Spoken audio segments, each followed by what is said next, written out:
All right, everybody, we are here with the winner of the 2022 Pro Cup Challenge, Hannah with Automotion Customs. You guys did a killer job. Thank you. Here's your award. I'm so happy. Thank you so much. It's an honor.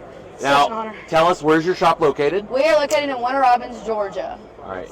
Now, they built this awesome Rav4 package. It's called the Weekender because it's a little bit overland, a little bit during the weekend.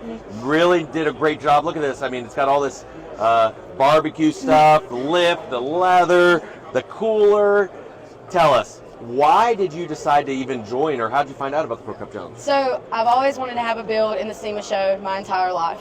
Really? And yes, my whole life. And when I came here last year, I went to the pro reception. They were talking about this Pro Cup Challenge.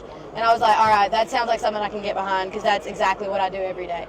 So I showed up here and I saw all the vehicles and everybody was so nice. And they were like, you should do it, you should join.